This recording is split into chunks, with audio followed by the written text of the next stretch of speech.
Anyway, I might be Oh my. He might sit next to you. I did. So. Ready to go? Yes, I think we're ready. Welcome, Lori and her, My ukulele. what's its name? Lele. Eileen? Hi. Ella. Yes. And our old friend, not old, but our, I should talk. Believe me, here. Catherine.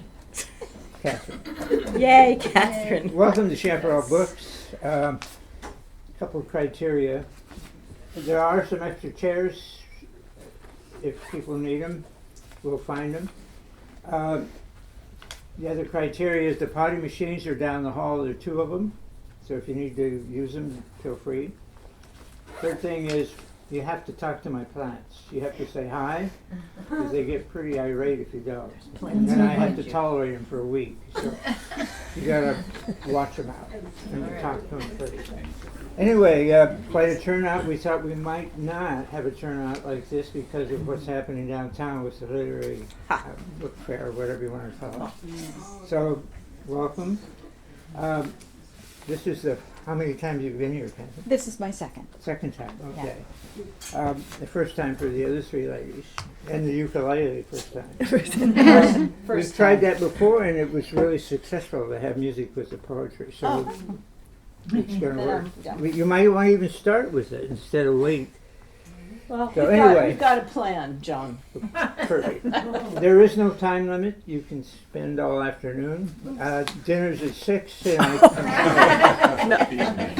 you can call it in if you want. Anyway, have fun. If you want to look around, feel free. Our art room is down the hall. It has art, photography, architecture, literary history. It goes on, or art history, etc. It's in the back room. The rest of the store is obvious if you wander around. And like I said, feel free to look around. Feel free to enjoy the plants and enjoy the great poetry reading we're going to have today. Thank you. Welcome. Thank you. Thank you, John. Well, it's a pleasure to be back at Chaparral Bookstore for this reading today. And John, thank you for actually inviting me again. There you go. And saying yes to having 4 readers up here on stage. I have deep gratitude to these authors right here, Lori B., Eileen Elliott, Ellen Hansen, and also thank you for saying yes to this event, because we've gone through a lot of work in the last 6 months, 7 months, just organizing ourselves for this event. So you really helped make it happen. So thank you. And as John said, the events in Portland with literary arts, I know that has drawn a lot of people in another direction, but you have made the choice and the decision to be here with us in this gathering, and that means so much to me. So thank you all for being here with us. We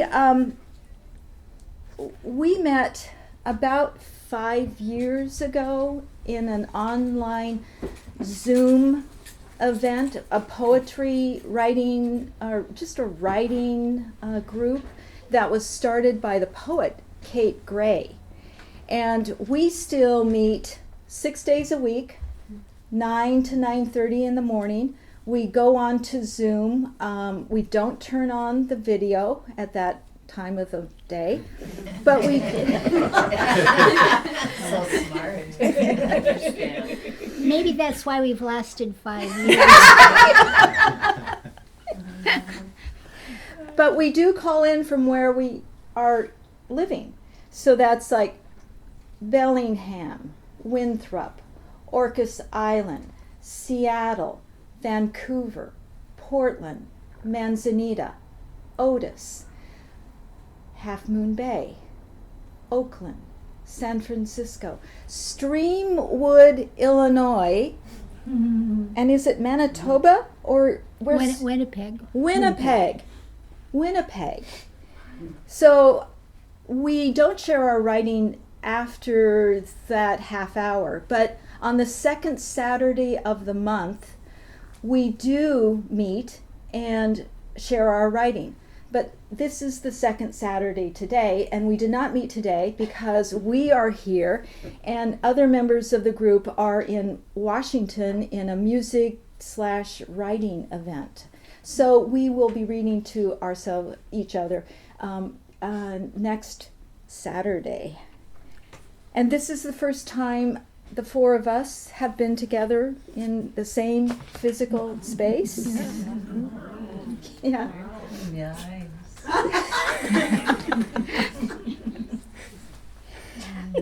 Our readings should be about an hour long. And if you could wait until the end, if you have any questions, we would appreciate that. And Lori B. is our first reader, and I want to say that she drove up from San Francisco to be here. Yes.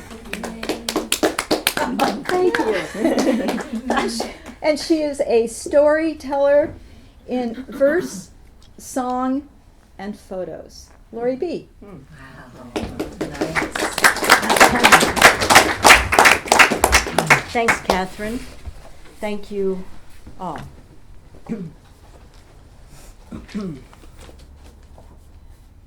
I am hunting dragons.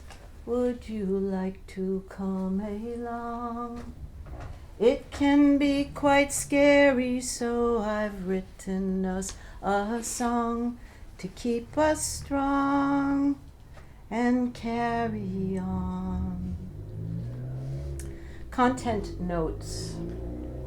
Here, I will share some archaeology of lived experience, the decompressing of an accordion, a lens into some sexually sensitive material, and into a method of investigation that I invented to make sense of some secrets that I had from myself.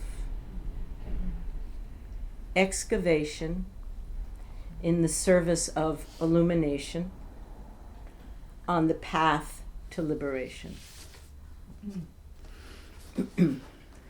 Two Michaels. Opening a folded paper, two photographs tumble out. Both hymns, wrapped in an unfinished timeline, looking like vital signs readout where spiky trauma points outnumber the peaceful moments. Neurosurgeons swear it's how we survived. The bad is like Velcro. We never forget, so we don't repeat. Or so they say. Sadly, the good, like Teflon, often slips away in a haze of non-necessity. They were meant to be burnt, those photographs. They were awaiting a ritual. Bookends in a string of confusing sexual encounters. Consent, slippery, thorny, too often in the rearview mirror. A question left for a postscript, even inside my own head. The first Michael, remembered as voiceless, but wait, I did say no, twice. The first, jaunty, all jaunty, like it's just the same to me, no thanks. Then a plain no. Of course, it was almost a nothing what happened, because between male-bodied people and female-bodied people, this kind of thing happens all the time. All the time. It's Michael's father's apartment, Upper East Side. Nothing special, the kind of place a person rents when they're young, and if they're smart, they keep it for decades, then grandfather in their descendants. Who knows if Pierre was dead already or just out of town, which he always was. But Michael has a key, so a teenaged mob of us pour in at an ungodly hour, midway through some furious imbibing. His dad's place. He gets the bed. And a mattress looks way better than the couch, the chair, the kitchen table, or the bathtub where others landed, so I double up.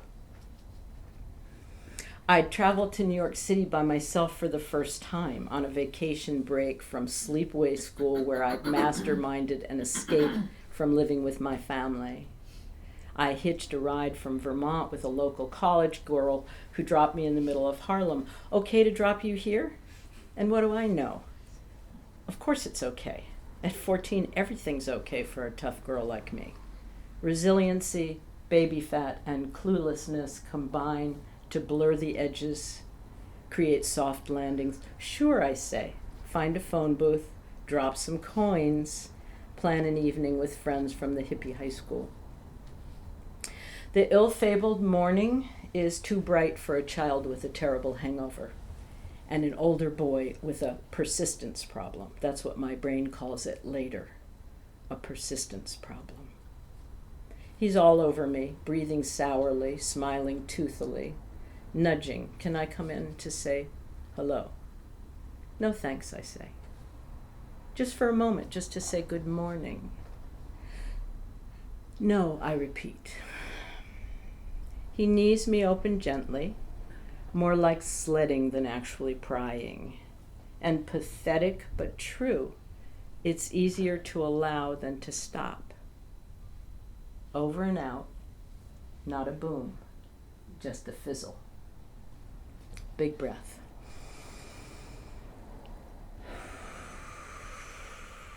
Coincidentally, or is it karmic? The last one is a Michael too. 30 years later, bookends in a multi-volumed series entitled, What Do I Owe You? The universe is unerring. He's the husband of someone famous, and I am drunk with my dead father's unrealized ambitions. So I tumble, half-wittingly, half-wittedly, into a rainy night where I shouldn't be, one more substance-beshrouded evening, too loaded to drive home. In a blistering rainstorm, I'm put to bed on a tatami mat in his meditation sanctuary. Past 2, he enters, and I awaken. Lightning strobes the room, over and over, and again, it's really a nothing.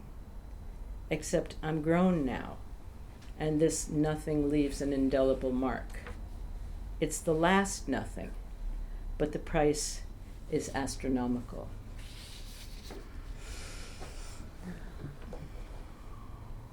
Excuse me, can I ask you to just speak a little bit louder? Mm-hmm. Yes, thank you for asking. Everybody okay? Yeah. I'm going to ask you to breathe.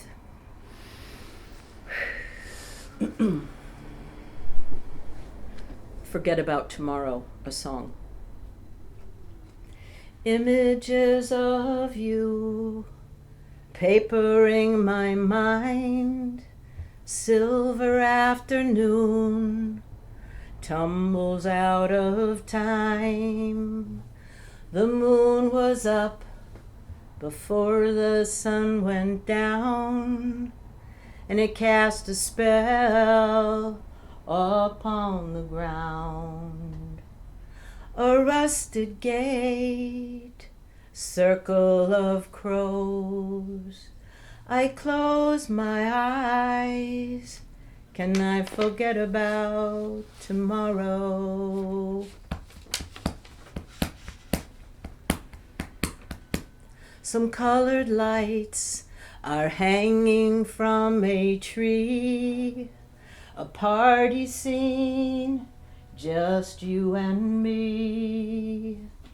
One more guest sends her regrets.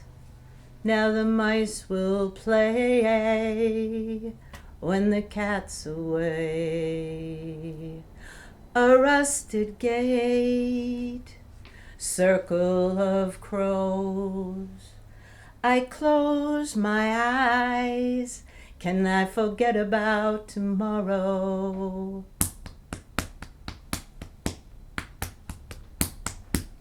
The evening ended in a minor key. Off to bed separately. Then he woke me up in the middle of the night. He took me down, down. I did not fight, but I cried. All this darkness swallows up my light.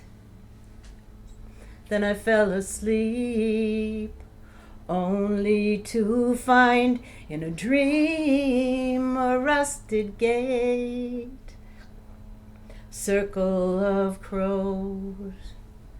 I close my eyes, but when I wake up, it's tomorrow. Can't forget about tomorrow. Tomorrow comes. Images of you, papering my mind.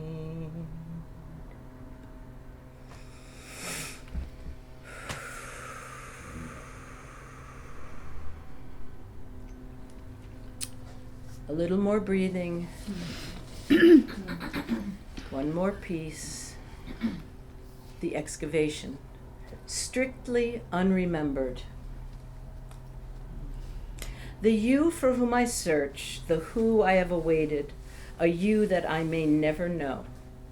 Sister, twin, riding the wind, sent down river in a basket for protection from a badness, from a sadness that pledged to remain strictly unremembered. The freedom of possibility appears true when read backwards in the mirror. The possibility of freedom just beyond reach because, like a jealous nursemaid, shame tends the wound. Incisors glistening, she dares anyone to approach. But an inkling, a tickle, always off screen.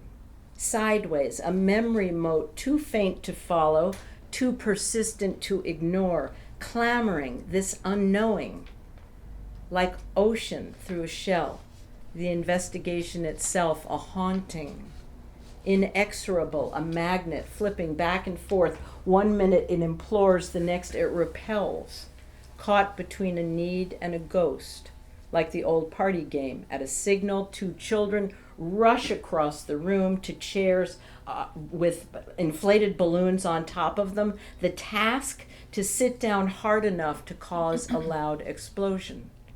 And this, my friends, is winning.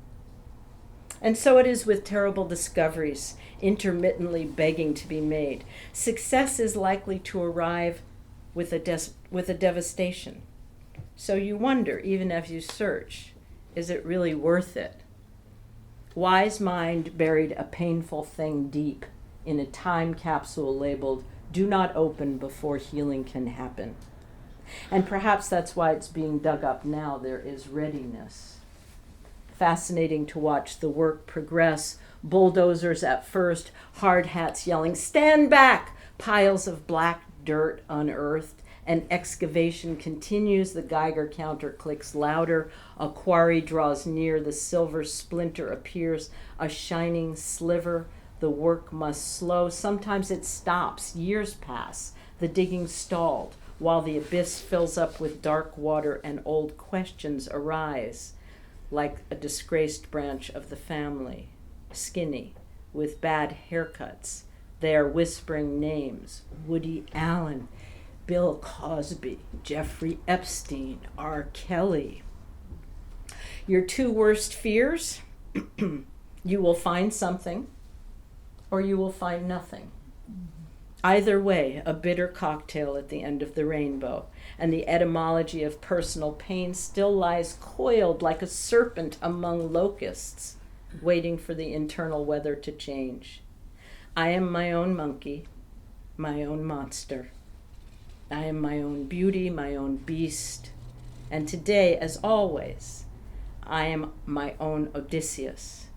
And once again, we call this road homecoming. Thank you very much.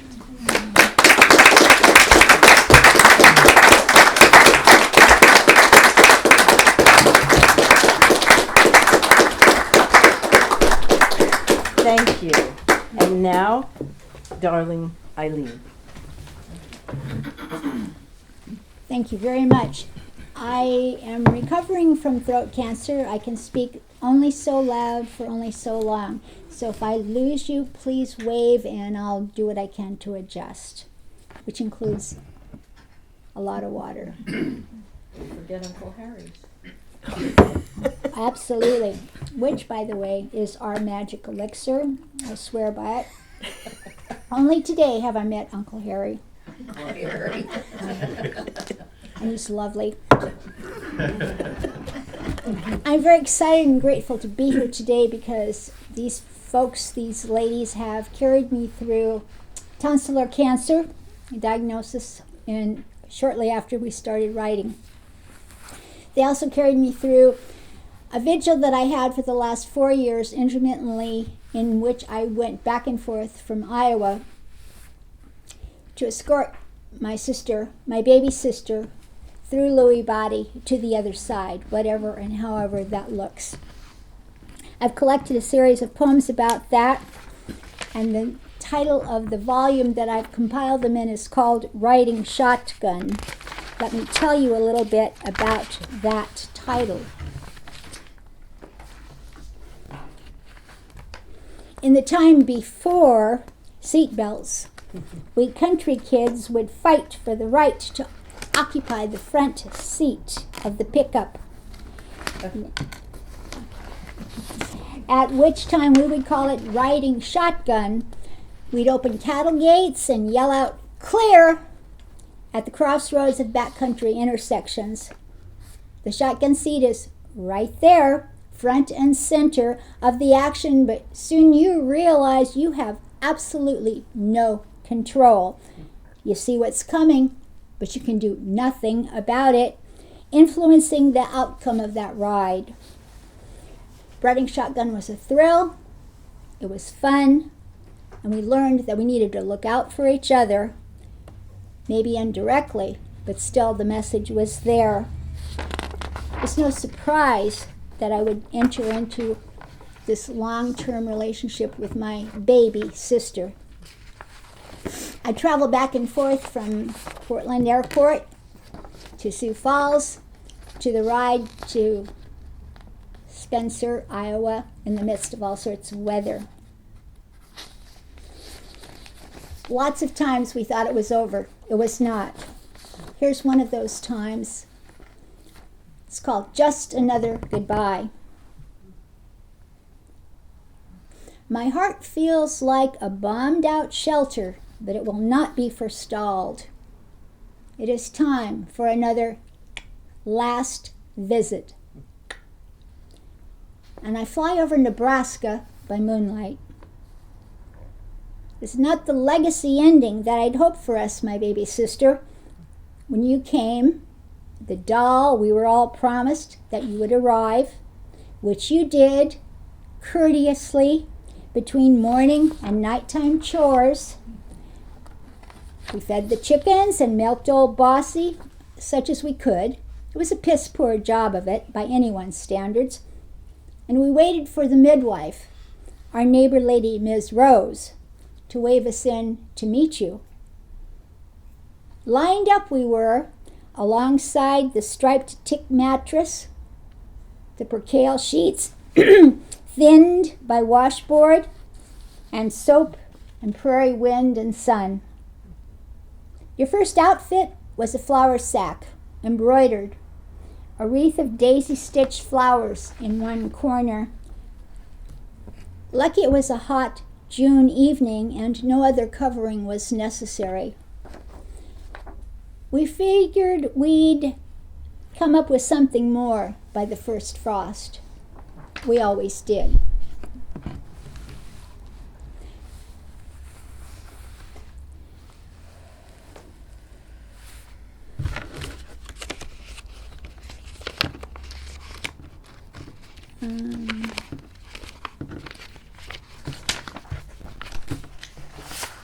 I have to get this right, so.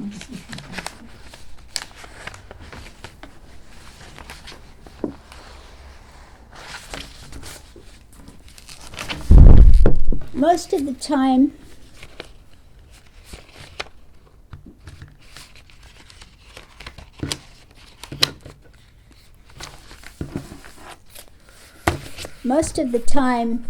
families took care of each other in their homes. This is a tribute poem for someone who did that for my sister, her husband.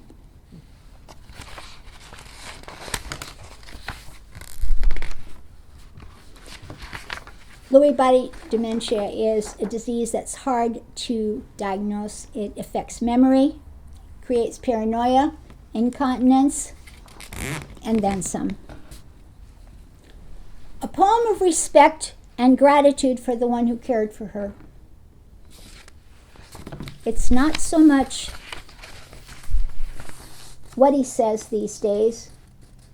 It's more the silence that he keeps, the careful shepherding of her frustration outbursts, the intemperance of her tongue, the guardrails of the lips. His patience is more than Job's challenge. He is silent through the roil of anxious inquiry, the "Who are you?" the "Leave me alone, you robber," though he met every mortgage payment on the house since spring of '94. Through the plague of piss, oceans and oceans of ever-soaked pads on chairs and car seats, and the bed where they held and joined and lingered in the act, though I blush to remember how remote that all is now, as the washing machine churned and churned and churned, and her questions came, and the weeping starts, and she knows not who he is or how this all ever started 52 years ago, over coffee in the Commons back at school. Now he brings her a small pot of orange marigolds with her nighttime medications because she also had orange flowers in her bridal bouquet. And he remembers everything. And that is how to love. Oh, oh, oh, that is how to love.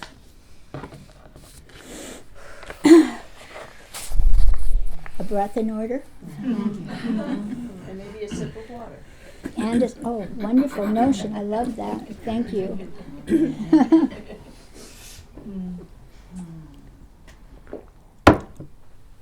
Without these ladies, I wouldn't have been able to finish it. Without other friends, I would not have been able to move past this, and I thank you all for that. Eventually, she was moved to a care home, and her disorientation was amplified by any change. That's the case for anyone who has experiencing dementia. You don't want to change. Care facilities try to make it easy on patients by developing ways of orienting them, and the following poem deals with such an attempt at the Avera Center there in Iowa, where it's snowing today. This poem is called "My Sister Lives Across the Hall from Holly Golightly." My sister moved from her home since my last visit. She no longer views the marsh from her window. Mr. Baxter, her terrier mix extraordinaire, does not jump on her chest each morning. She does not feign annoyance, does not fuss at him to mind his manners, return to his kennel, leave her alone. Sometimes she does not speak at all for long periods. No, she has had a change of address, but I can still find her. Her new place I located quickly, only a mile away from the marsh-edged house. The window with the bird feeders, the river birch tree, its stark white bark a vivid contrast to the brilliant green soy field shimmering in Iowa late summer sun. Many new people require her attention here. Too much comes at her. So sorry, she has to ask and re-ask where she sleeps. We solve her problem of how to find her way.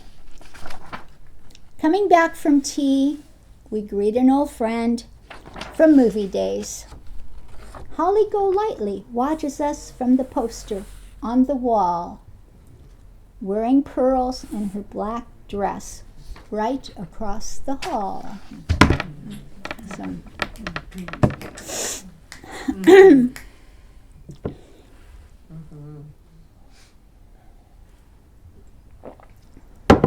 And my volume okay? Great. When you're sitting there at the bedside, there's plenty of time to contemplate. When you're on the vigil, which is what these last 5 years have been, it's a vigil. In the holiest of senses, I mean that, a vigil. Here's an example of where my thoughts sometimes went. Flashback number 3. Violating the taking turns rule. Our childhood household was a free-for-all, a rough-and-tumble survival school. We all made it through with a couple of rules. Take turns, oldest to youngest. That was the one I liked best.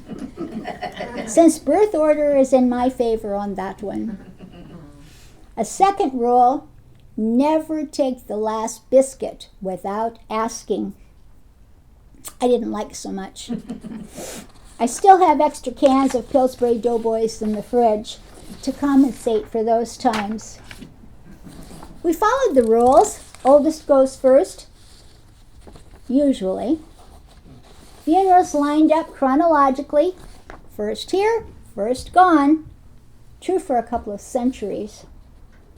Uncle Louis was the exception due to NCO Beach and World War II. But this time she left us first. She jumped up 3 spots in the line. Took her turn way ahead of schedule. What happened? I asked myself. The planner, the eldest, the one fortified with the extra biscuits on hand. I'm grateful for each sunrise, but I'm wondering still how this all happened.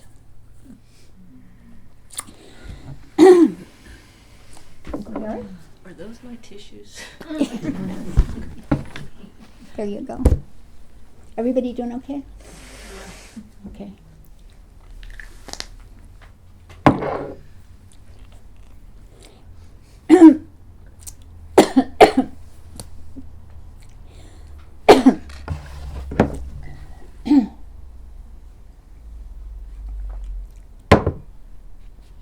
Care facilities are based on routine and ritual and predictability for legal reasons as well as for emotional and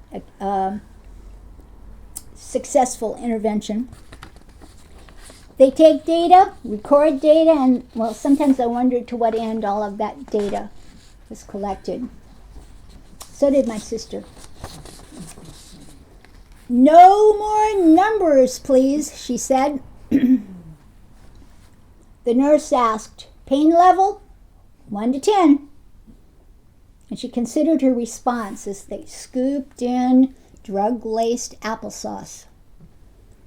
Her life has become numbers, carefully scribed, written down in pedantic regularity, It's a fence around her being.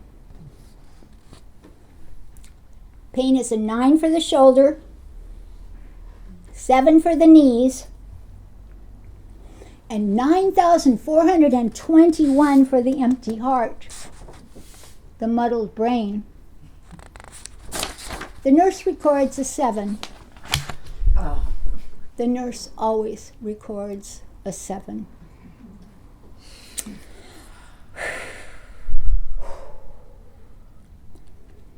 The end came January 2nd, 2025, about 10 o'clock in the morning. When she was 7 and I first started caring for my baby sister, my mother cautioned me to watch out for her soft spot, and that came to me at the end. Soft spot is called the fontanelle. It's a soft spot where the skull doesn't quite connect. This is called Sweet Farewell, Dear Fontanelle. Patterns of naked December branches scrape the window. Cast a series of angles, scattered among quiet bedclothes. All is muffled, dampened down in the last hours. There's no discordant, grating acrimony of life's cursedness remaining.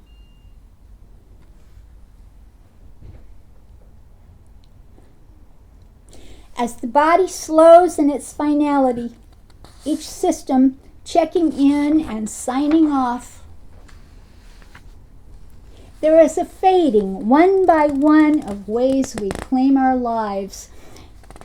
Spirits moving through, kissing each vital part a sweet farewell, one by one. A silent blessed be to the flesh that served so true, endured the not so gentle winds, the brutal storm that is now languid breeze,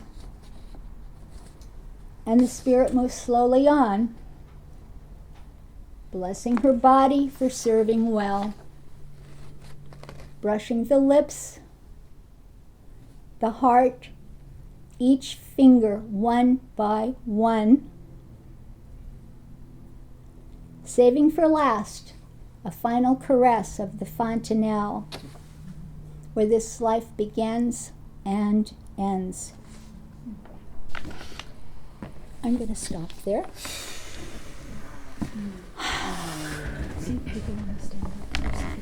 Thanks for helping me with this. Thanks for being such attentive listeners, and I want to tell you we have a wonderful, amazing treat with our work from Ellen, who's going to decide when she's ready to go.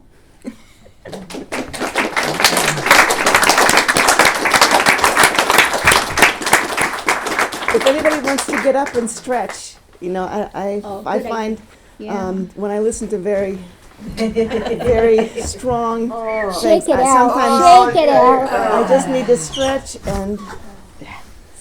and think about what I've just heard and just breathe. Yes, breathing is good. Sorry, my dear, did I step on something? You stepped on your stuff. Oh. Thanks. Thanks, ladies. Thank you, Eileen. Let me get this out of here. I'm actually most at home in nature, by the ocean, among trees, wildlife, the birds. In fact, when I see a great blue heron fly overhead, to me that is a blessing for the day. And so I'm going to start with a few nature poems. Oh, I do have to change to my computer glasses because otherwise I won't be able to read them. Great blue.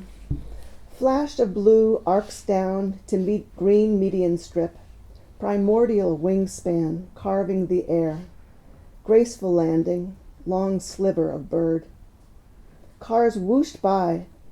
I wonder why this sleek creature this angle of intent chose here? Doesn't roadkill taste of fear? In my mind's eye, those ancient wings lift off again, spread wide, to land anew, the dart of beak in cool waters, snatching sustenance.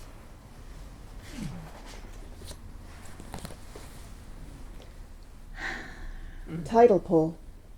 Last month, I met a couple of self-proclaimed selkies and fell into confusion, for while I, too, am drawn to water, I've never applied that label to myself, because I know I'm not a seal, but rather a dolphin, leaping high into the air for the sheer pleasure of plunging back in, going deep, nose first, body streamlined, on single flip of feet-tail to propel me forward through the sea. Yes, it's the sea that my own salt water wants to rejoin. Though I don't shun lakes or rivers, ponds or streams, but no halves. Lost my place. Either one or the other. On land, woman. But the closer I get to the sea, the stronger the pull, and once there, I dive in, and the woman is no more. Just pure dolphin, flying through the water, then air, back to water, rolling, flipping, full grin, eye occasionally scanning above, below water level for fellow dolphin souls, not needing, only so full of joy that it's spilling over, wanting to share itself, the ecstasy of water streaming along those slick body surfaces, swirling, somersaulting, then hanging vertically, limp, then streaking once more underwater, only to leap high into the air once again and again, ready to play with seal or selkie, human or dolphin alike.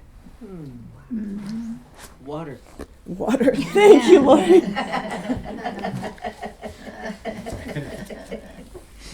I probably need Uncle Harry too, right? Right here, girl. Don't hold back. Give it 2 shots. This is amazing. Are you supposed to shake this? No, don't shake it. Oh, don't Don't shake shake it. This is something new to us today. We'll see how. Oh, that does, yeah. It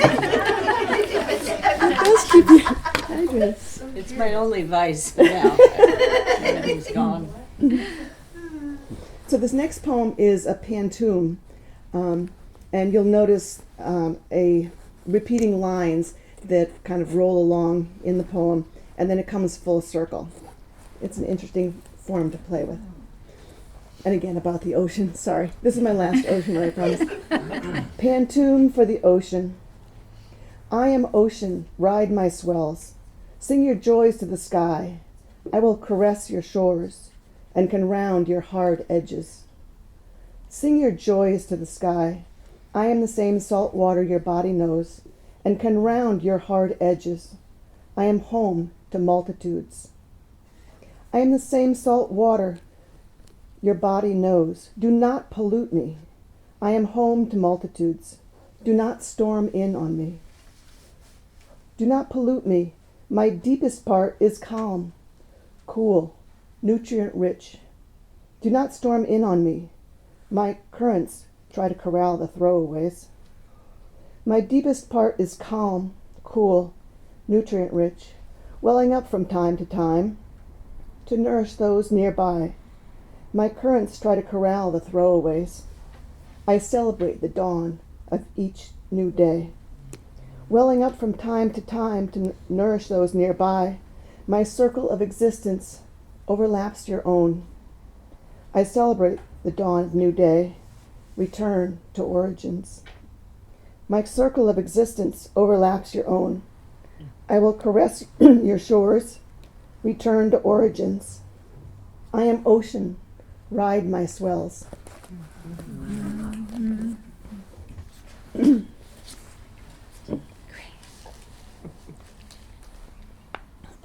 When I practiced in front of the mirror, I didn't get this frog in my throat. I don't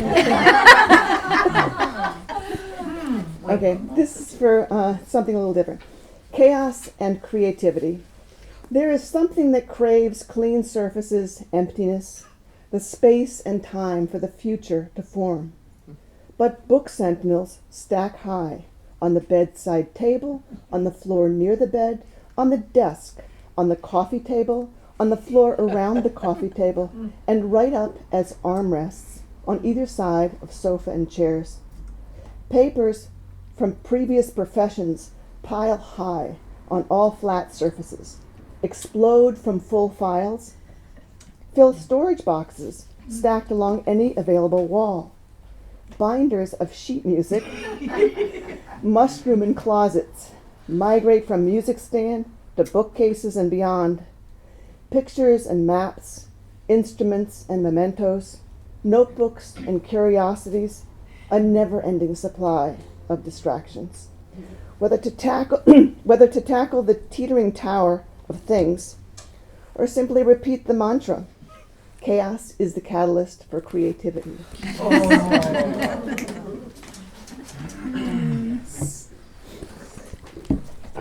This next one is an ekphrastic poem.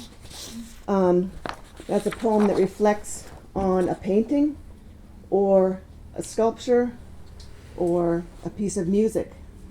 And when I saw this painting, it just stopped me in my tracks. And what you need to know also is that 4 years ago, I had a stroke in my left hemisphere of my brain, which affected my whole right side. And so I just kept looking at this painting, and I couldn't stop looking. And so this is the poem that came from it. I think I better take a sip. Take a second. Do you Okay. need some more? Do you need some more? Yeah, that would be good if you can hold that. Thank you, Catherine.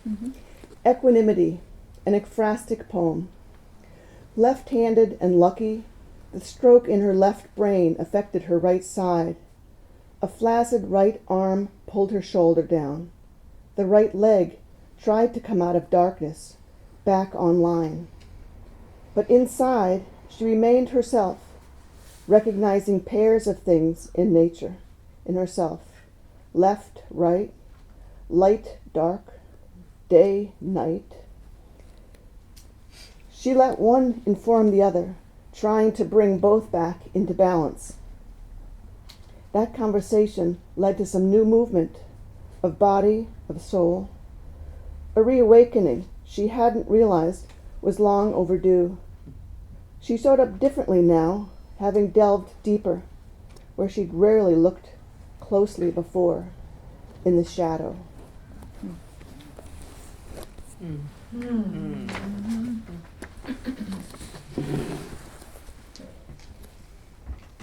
The undoing. Interweaving her fingers, feeling the warmth of her palms touching, hands now clasped, unweaving, now reweaving those through different fingers, some fingers left unwoven. Yes, that was it, how her body felt after the stroke. The ease, the comfort of muscle memory lost, limbs left to their own, dangling. A toddler in a woman's body, needing to relearn how to walk, raise her right arm, open her right hand. Everything took twice the energy of before, and her energy reserves were half of whole. She inched closer, like her fingers weaving one finger closer to the familiar hand grasp, clenching less, some movement returning, conscious movement, exhausting movement. Her limbs yearned for long walks, fluid ocean swims, fiddle playing.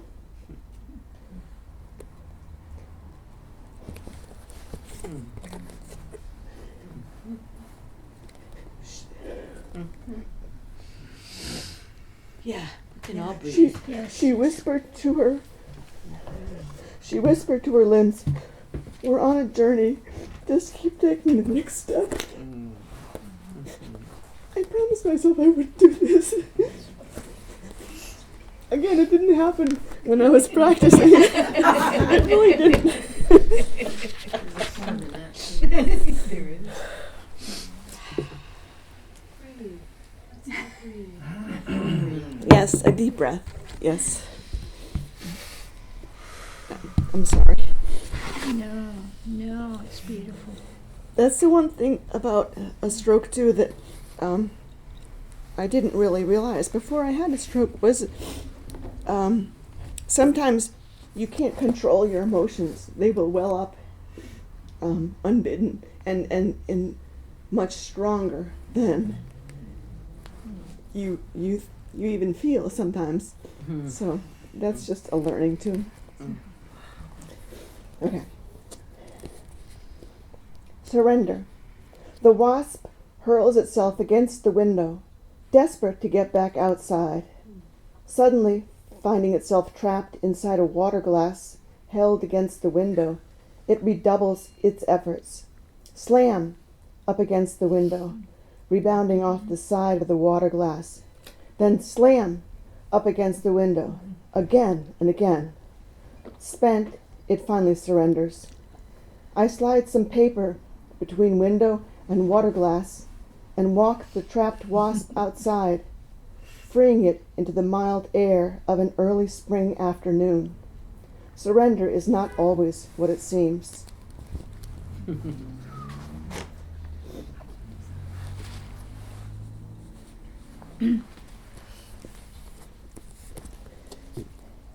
Nested. Sometimes amidst others at work, at home, or out with friends, we find ourselves nested among silences, even when words are spoken. We are stars gathered on some random arm of the Milky Way. Vast distances remain between us. Silent, deep, dark distances. We do our best to shine bright for others, to encourage ourselves, to fill the distance with light and love, to build something bigger together, all the while realizing we are alone.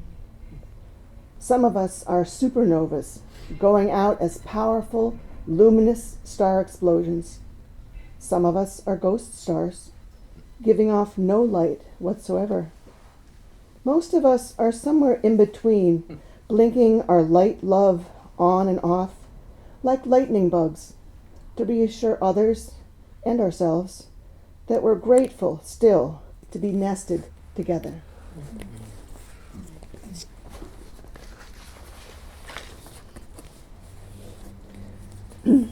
Preferences.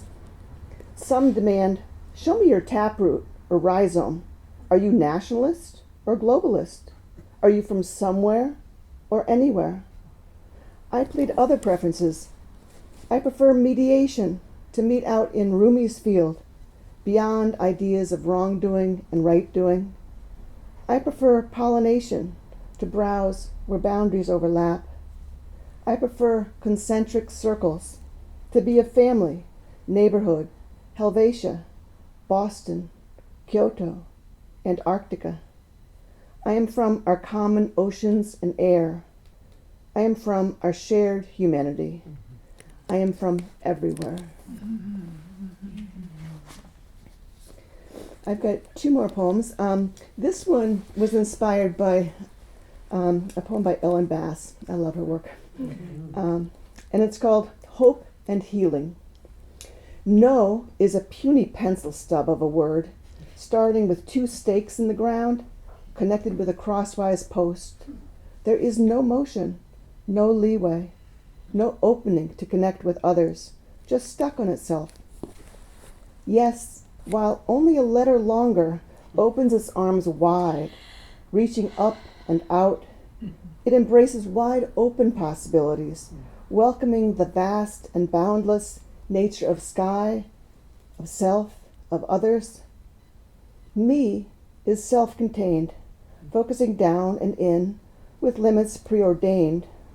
We is open-ended, facing up and out, allowing growth and change. Hope and healing have a chance when we say yes and give ourselves over to be here, now, fully present. And a little bit of whimsy on this last one. I love animals, I love words about animals, and the common names for groups of animals. I just had a blast writing this. It's not even really written, it's just, well, you'll see.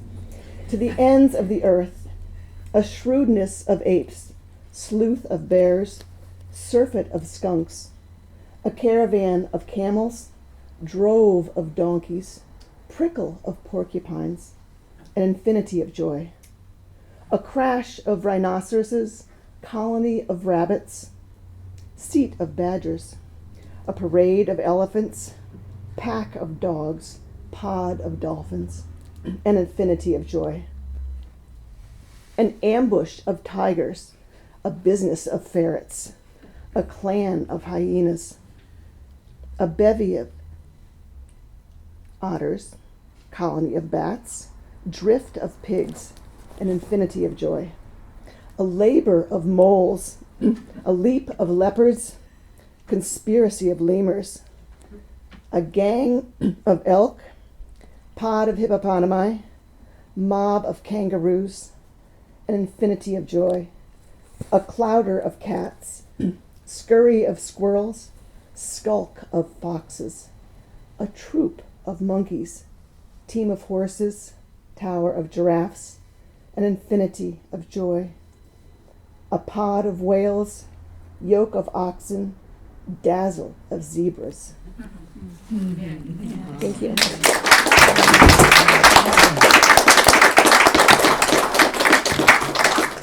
And now to take us home is our beloved Catherine. Oh, thank you. Oh, thank you. Excuse me.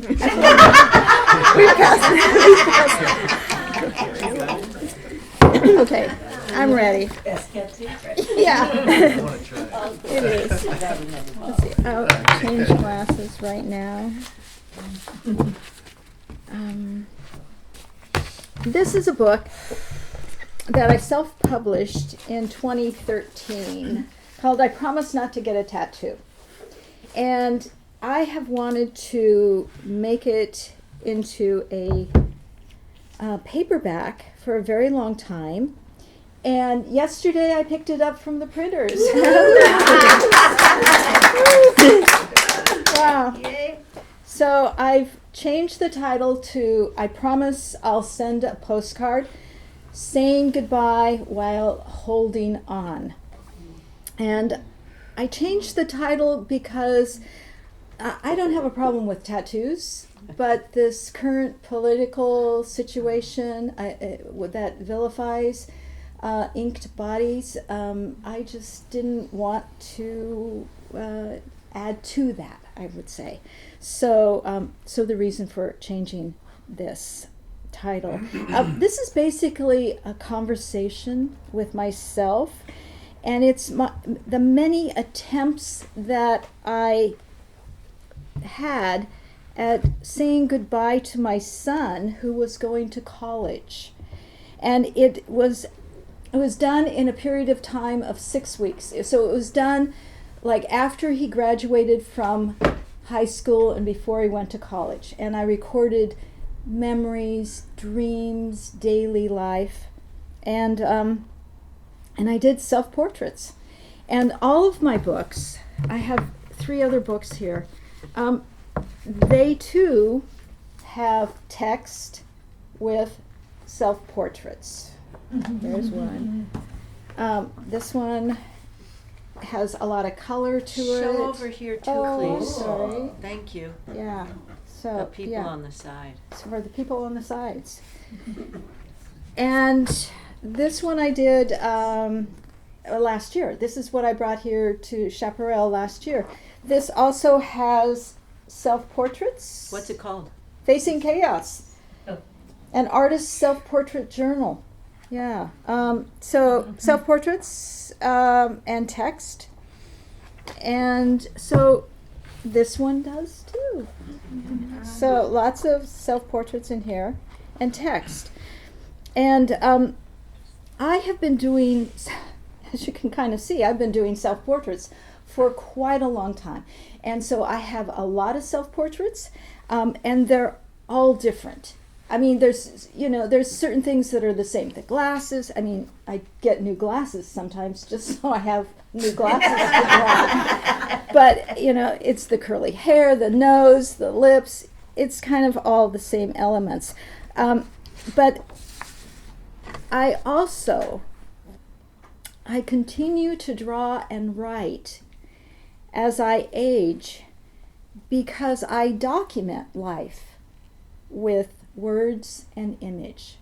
It's something that just feels right for me. So I want to show you just kind of an overview of some of the images because, and I'll use the older book.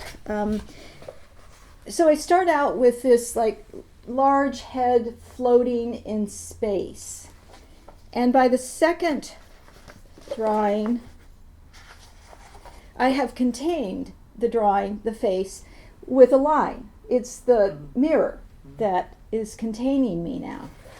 And then I go for sometimes about a week where it's like about this kind of size image.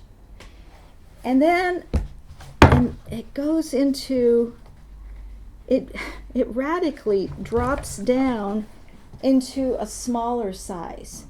And so what is happening here is it's an unconscious kind of reaction to that urgency of separating with my son and knowing that what we had is changing, and I don't have the time to also do these big, luxurious kinds of drawings. So I'll get down to the very last one. We drove from Portland to San Francisco, and I did 1 or 2 drawings on the way. So it goes from this very large expansiveness to something that's large, expansive, to very small and contained. Just getting it all in. Oh, sorry. Yeah. So in the book, there's several things that I, sometimes I kind of look at it again and I kind of laugh that, here's what I've done, but I don't know if you would laugh at this. Would I be a bad mother to say I'm looking forward to Rye leaving for college? Okay, yeah. Or I am so happy for Rye, so why am I crying? Things like this. There's one here that it still makes me shudder. Rye doesn't remember a shopping trip to Costco days before Thanksgiving when he was 5. We were in the checkout line, and I asked him to go to the book area to let his brother know we were ready to leave. He left in the direction of his brother. I paid, then waited. Finally, I went to where his brother was, and I said, "Where is Rye?" He didn't know. I made my way back to the checkout line, closest to the exit, watching everyone and looking for my son. A tall, heavy-set man was carrying Rye towards the exit. Rye was laughing at something the man was saying. Oh.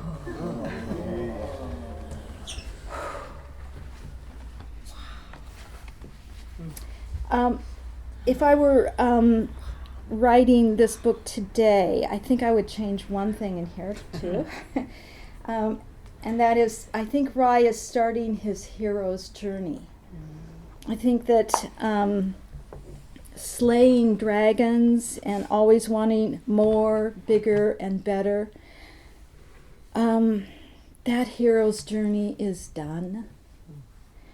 And we need myths that speak about community,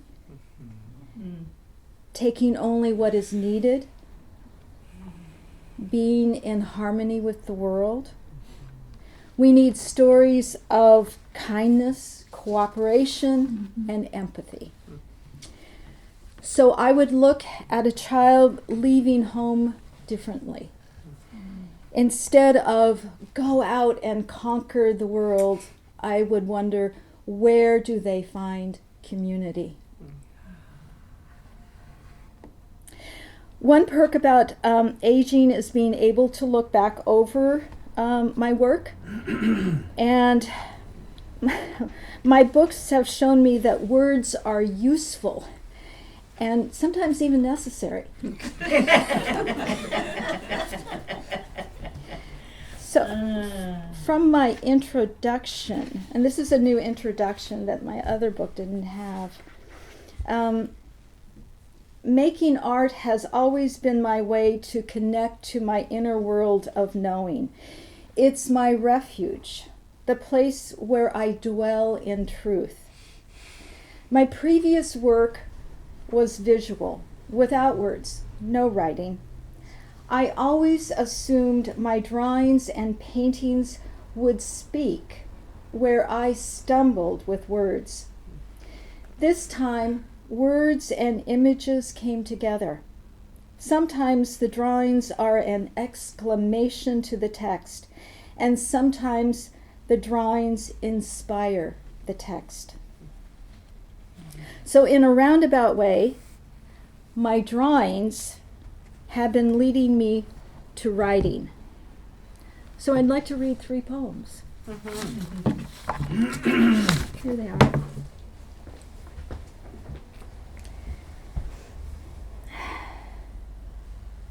Big ears. The deer is lying on morning wet grass facing the studio, her ears at attention, funneling my sounds. I open a door, I shuffle across the wood floor, remove my jacket and toss it on the red chair. I bump into the white plastic step stool and settle on my rolling chair. Only then do I look out the window. My eyes meet the eyes of a living creature whose ears have been tracking me long before I know of their presence. Her ears close to the size of my well-worn baseball leather glove. My childhood name inked on the heel, Kathy.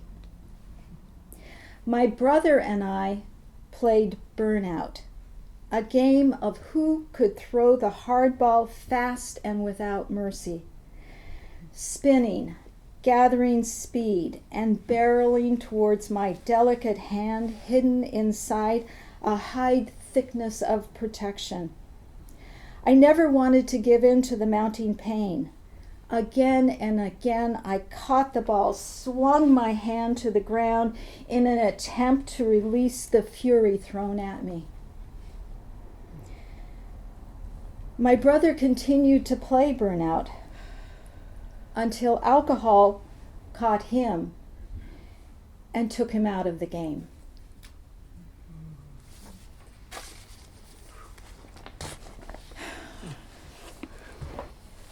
This is called Missing.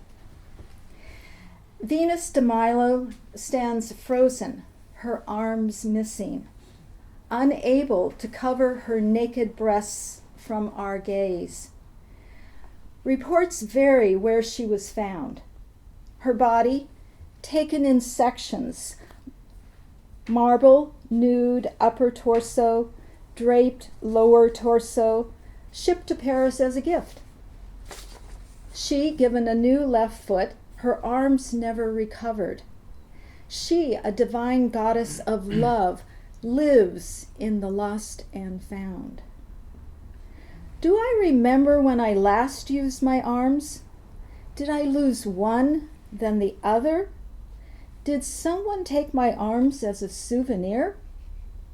Was I pinned down, unable to move or stop them?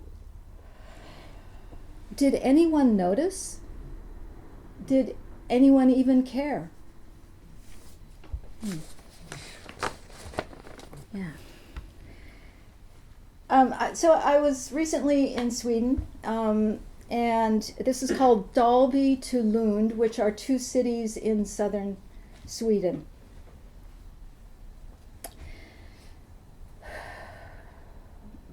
The bus ride is 23 minutes.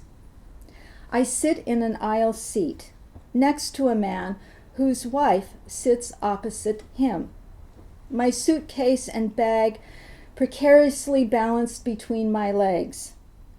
During this short ride, I notice my thigh touching his thigh. My body hugs the seat. I haven't the room to shift away from his body. I breathe and consider this contact we have. My right thigh resting alongside his left thigh. If I were sitting where he is, I would move closer to the window to give more space between us. In bed at night, I move into this intimate connection with my husband. My thigh, his thigh, my thigh, his thigh. I do not look at the man during our bus ride, nor when I reach my destination. I only see his reflection in the bus window, intertwining his fingers with his wife. The end.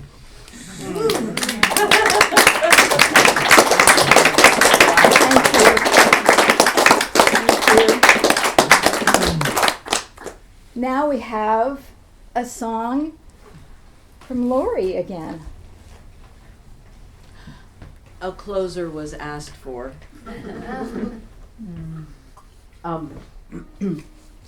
This song, which is on my second record,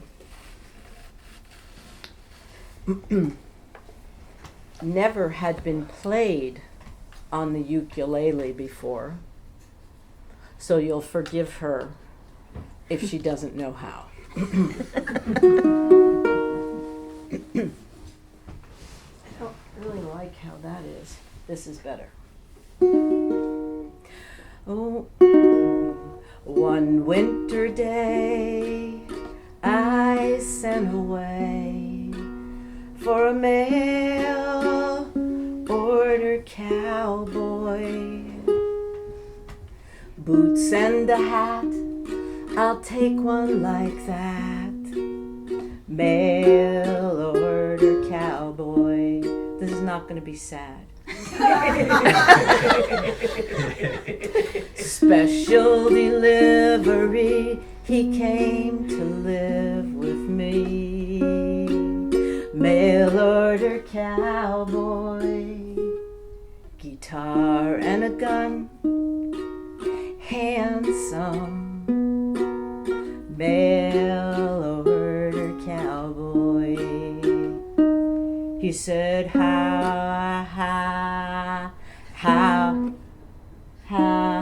he said, howdy, ma'am, and he shook my hand. I can see you've been lonely,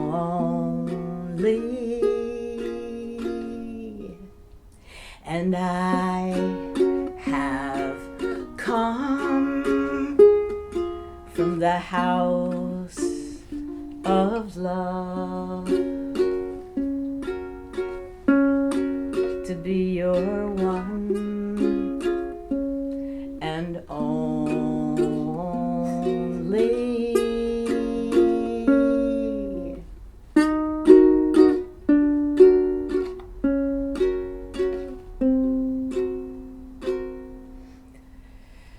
Kisses, they came upon me like rain. We sang songs in the evening. Winter gave way to spring, and he stayed. Mail order cowboy. Now I am not a great believer in love forever, but when the moon is blue, wishes can come true.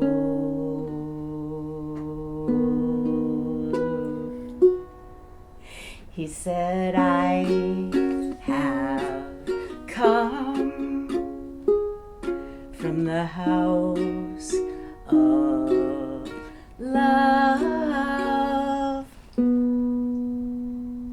One winter day I sent away for a mail order cowboy.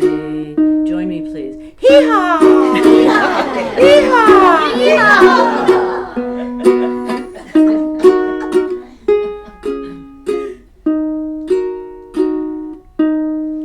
Thanks, everybody.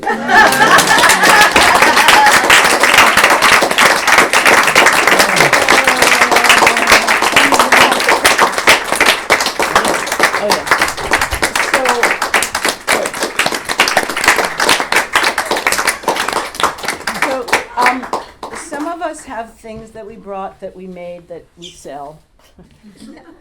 I have.